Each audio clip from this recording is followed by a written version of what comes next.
Hi, my name is Kate, and I'm the director of His Will Be Done. Though not overtly clear from the 2-minute opening sequence, the film is about the struggles of a Catholic girl as she experiences drug-fueled religious psychosis after the suicide of her father. Another important fact that I'll get into later is that this girl is mute, so she's never spoken once in her 16 years of life.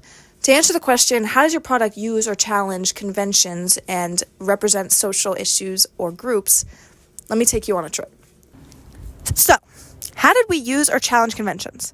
My original idea was born from my desire to portray religious people, especially extremely religious people, and the problems and challenges they both face and create due to their faith. To do this, I used conventions of horror movies like dark lighting, suspense, tracking shots, and eerie music, and I talked about religion while doing so. This likens religion to that of a horror plot, portraying it the way that I wanted it to be. When I decided that, in the grander scheme of the movie, Agnes would kill her mother and her sister, burn down their house, and kill herself, I wasn't trying to comment on things like that actually happening. Instead, I was making a hyperbolized statement about the dangers of humans who are inherently imperfect, allowing themselves to be completely ruled by and under the command of something as untangible and unprovable as God. I mean, anyone is susceptible to a hard knock to the head, and maybe that causes hallucinations of God, or maybe you take drugs and you think you are God. The point is, you never know, and you can't prove what God did or didn't do or say. So, in this way, I represented the broader social issue of humanity and our undying desire to have something to blame and our inability to cope with the fact that our existence in the long run is little, random, and obsolete.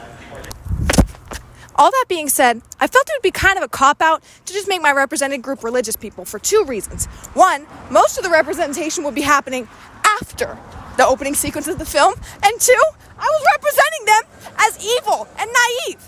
Luckily, if you recall from earlier, I also integrated a mute girl into my movie and the challenges she faces with her disability, including the fact that she always feels alone.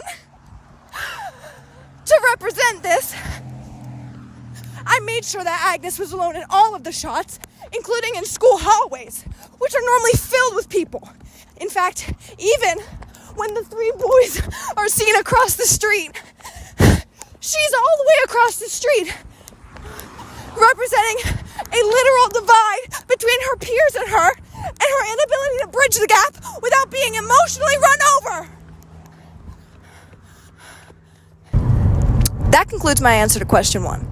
I hope that this deepened your understanding of our film and our intentions while creating this film, including social groups and issues, and conventions of genres like horror being used. I'll see you in question 2.